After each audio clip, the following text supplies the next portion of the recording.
Degree তাপমাত্রার মধ্যে খেয়ে না খেয়ে আন্দোলনটা করলো আওয়ামী লীগকে নিষিদ্ধ করার জন্য, এটাই কি তাদের মূল টার্গেট? নাকি প্রধানমন্ত্রী শেখ হাসিনার পদত্যাগপত্র চেয়েছেন কেউ জাতীয় মানে আন্তর্জাতিক আদালত, যেখানে শেখ হাসিনাও আওয়ামী লীগ দলেরও মামলা করা হয়েছে, যেখানে আমরা জানি নিউজিল্যান্ড, তারপরে বাংলাদেশ সরকার আবার ট্রাইব্যুনাল করেছে, মানে অবৈধ সরকার ইউনূস সরকার ট্রাইব্যুনাল করেছে, কোথাও কি তাদের কাছে শেখ হাসিনার পদত্যাগপত্রের জন্য চাপ দিয়েছে কিনা? যে যদি বা যুক্তরাষ্ট্র থেকে ডোনাল্ড ট্রাম্পও বলতে পারে যে পদত্যাগপত্র না দেখাতে পারলে তাকে আবার সসম্মানে ফিরিয়ে দেওয়া হোক তার পদ, এরকম কোনো সংকেত তাদেরকে কেউ দিয়েছে কিনা যার জন্য তাদের এত ভয় যে দ্রুত তাদের কার্যক্রম বন্ধ করতে হবে? বা পার্বত্য চট্টগ্রাম বিক্রির বা সেটাকে দখলে নেওয়ার পায়তারা চলছে কিনা, সেনা ঢুকানো হচ্ছে কিনা, আরাকান আর্মি ঢুকানো হচ্ছে কিনা, এই বিষয়গুলো কিন্তু আমাদের সন্দেহের মধ্যে চলে আসে, এবং কতটা বাস্তবতা সেটা আপনারা আলোচনা করে আমাদের দর্শকদেরকে জানাবেন।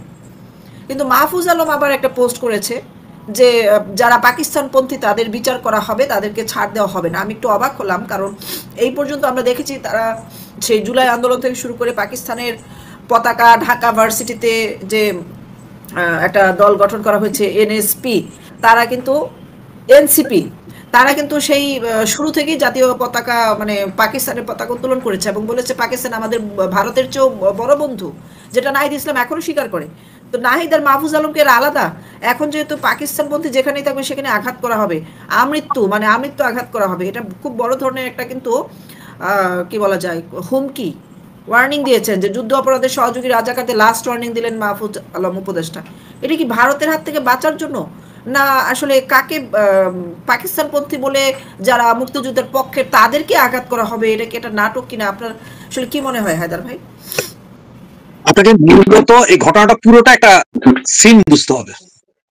সেটার মধ্যে হচ্ছে আপনার বৃহস্পতিবার রাতে আমি একটা স্ট্যাটাস দিয়েছিলাম যে বৃহস্পতিবার রাতে 8:30টায় বাংলাদেশ সেনাবাহিনীর হাত থেকে মায়ানমারের যে বিদ্রোহী গোষ্ঠী আছে এখন আরাকান আর্মি আরো যে 3টা ফোর্স, এরা যেসব অস্ত্র পেয়েছিল অস্ত্রের টোটাল লিস্ট দিয়েছিলাম, ইউএনের গাড়ির লিস্ট দিয়েছিলাম কয়টা, এবং বাংলাদেশ সেনাবাহিনীর কয়টা ট্রাক গিয়েছিল, এগুলো সবগুলো একটা লিস্ট দিয়ে দিয়েছিলাম।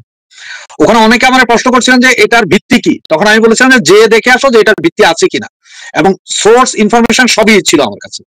তো এই ইনফরমেশন গুলো দিয়েছিলাম। এখন এটা হচ্ছে যে এই যে আওয়ামী লীগ নিষিদ্ধকরণের দাবি যেটা ওরা আন্দোলন, এটা হচ্ছে যে সরকার নিজেই এই আন্দোলনটাকে ক্রিয়েট করেছিল, সেটা বুধবার রাত থেকে সিদ্ধান্ত হয়েছিল। একটা জিনিস খেয়াল করেন, গত বছর সেপ্টেম্বরে 2024-এর সেপ্টেম্বরের সম্ভবত 5 তারিখে যুগান্তর, জনকণ্ঠ, ইত্তেফাক, আজাদী সমস্ত পত্রিকায় আছে যে আওয়ামী লীগের সমস্ত কার্যক্রম নিষিদ্ধ করা হলো। এটা ছিল কিন্তু আওয়ামী লীগের কার্যক্রম নিষিদ্ধ, আওয়ামী লীগ নিষিদ্ধ না। ঠিক সেটাই আবার শুক্রবার রাতে ওরা ঈশা আসিফ নজরুল এসে বললো নিষিদ্ধ করা হলো আওয়ামী লীগের সমস্ত কার্যক্রম। এখানে আমরা যেটা ভুল করতেছি যে আওয়ামী লীগ নিষিদ্ধ না, বলছে বিচার না হওয়ার আগ পর্যন্ত আওয়ামী লীগের কার্যক্রম নিষিদ্ধ করা হইলো। এটি হচ্ছে কথা। তাহলে এই ঘটনা তো আরো 7 মাস আগে অলরেডি একবার বলছেন, আবার এখন কেন? তাহলে আওয়ামী লীগকে সরাসরি নিষিদ্ধ করতে পারলেন না কেন? আদালত তো একবার খারিজ করে দিয়েছে। না না, এখন এটা বুঝতে পারতে থেকে এই যে গত বৃহস্পতিবার শুক্রবার থেকে আজ পর্যন্ত যে আন্দোলন, এটা তো সরকার করাইছে। সরকার করানোর জন্য কি হলো, সিটি কর্পোরেশন থেকে ওই পানির গান আনা হইলো, যেটা দিয়ে ঠান্ডা পানি ঠান্ডা করানোর ব্যবস্থা করছে। সিটি কর্পোরেশন থেকে পানি খাওয়ানো হইলো, 10 ট্রাক পানি ওয়াটার দিয়েছে, 7,500 লিটারের দোকানটা। এটাই অবাক লাগে, সারা বাংলাদেশে 45 ডিগ্রি, কোথাও 44, কোথাও 42, কোথাও 40, 35 খুবই কম জায়গায়। এত তাপমাত্রার মধ্যে মানুষ হিট স্ট্রোক করে মারা যাচ্ছে, সেই জায়গায় তারা কোন চাপে পড়ে রাজপথে এইভাবে মাদ্রাসার ছাত্ররা। না না, এটা তো টোটালি প্রতিনিধিত্ব করেছেন হাসনাত আব্দুল্লাহ। এটা তো হচ্ছে যে আপনার টোটালি একটা প্রিপেয়ার, যে এই ঘটনা ঘটাইতে হবে, এই ঘটনা যখন ঘটবে সরকারই এই ঘটনা ঘটে তারা কিন্তু ওইদিকে অস্ত্র দিল। জি, এটা নিয়ে আপনি আমি আমরা সবাই দেখতেছিলাম, দেখতে পারেন কি হয় আমি নিষিদ্ধ হয়ে গেছে ওই সেম গত সেপ্টেম্বরের কথা যখন এখন এবার বললো, এবার এরা কি করলো যে না, কারণ এনসিপি ন্যাশনাল কন্ডম পার্টি, এদের টাকা আসলে রাজনীতি করার মতো কিছু নাই। সুতরাং আওয়ামী লীগ নিষিদ্ধ করে এটার দাবি। আর এটার দাবিটা কারা করছে আপনি দেখেন, আপনার যতগুলো ছবি ভিডিও যা আছে সব নিয়ে আসেন, সব মাদ্রাসার ছেলেরা, সব টুপি পরা। এখন আমার একটা প্রশ্নের জবাব, আওয়ামী লীগ ধরেন আমি স্বীকার করলাম যে আওয়ামী লীগ নিষিদ্ধ করে দিচ্ছেন, আওয়ামী লীগ নিষিদ্ধ ফলের প্রতি কিন্তু একটা আগ্রহ সবাই থাকে। আমি যদি বলি আদম হাওয়ারও নিষিদ্ধ ফলের প্রতি আগ্রহ ছিল, যার কারণে উনি পৃথিবীতে পৌঁছেছে। এখন আপনাকে যদি আমি প্রশ্ন করি একজন সাধারণ জনগণ হিসেবে, বা ধরেন ইউনূসের পক্ষ থেকে, যে আপনারা ক্ষমতায় থাকার সময় শেষ দিন পর্যন্ত জামাত ইসলামকে নিষিদ্ধ করতে পারেন, আমরা কেন আওয়ামী লীগ নিষিদ্ধ করতে পারবো না? ধরেন আমি ডক্টর ইউনূসের প্রশ্নটা করলাম। এখন ডক্টর ইউনূসকে আপনি এই প্রশ্নটা করলেন, ভুল ঘটনা কিন্তু আরো পেছনে।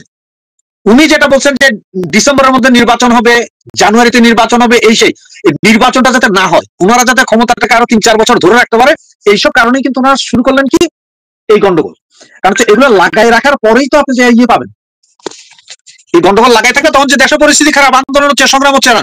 কিন্তু 4 থেকে 5,000 আপনি ছবি ভিডিওগুলো চ্যাট জিপিটিতে দেন, সে পার স্কয়ার মেপে পার হেড মেপে সে বলে দিচ্ছে যে 3 থেকে 4,000, 300 থেকে 400, 500 থেকে 700, কোথায় কতজন সব বলে দিবে। সব মিলিয়ে না হয় ধরেন 1000-10 লোকের এই আন্দোলন, 10,000 লোকে আন্দোলন করলো, আর আপনি আওয়ামী লীগ নিষিদ্ধ করে দিলেন, এটাকে বসকারী। আর আওয়ামী লীগ নিষিদ্ধ করলেন, এটাকে আওয়ামী লীগ নিষিদ্ধ হয়ে যাবে। তো এরকম তো আল্লাহর কোরআনের বিধান। এই যে যারা টুপি পরা যেসব লোক, দাড়ি বড় বড় দাড়ি, আমার ভাই আছেন দাড়ি পরা ভাই, আপনার রাগ হইেন না, আবার আপনি মাঝখান দিয়ে অন্য কিছু মনে করেন না। ওনাদের তো আল্লাহ বলছে যে বলৎকার করা হারাম, ওনারা কি বলৎকার ছাড়ছেন? তা আপনারা যদি বলৎকার না ছাড়েন, আওয়ামী লীগ আমাদের তো তার সাথে জড়িত। সবচেয়ে মজার কথা হচ্ছে সমকামিতার বিরুদ্ধে সবচেয়ে বেশি জামাতিরাই কিন্তু মিছিল মিটিং করে, অথচ সমকামী কিন্তু সব মাদ্রাসাতেই হয়। এখন ওনারা মিছিল করতে কি করেন যে গোলাম আজমের বাংলায় শেখ হাসিনার ঠাঁই নাই, নিজামের বাংলায়। তার পরিচয়টা একটু বলেন নতুন প্রজন্মের জন্য।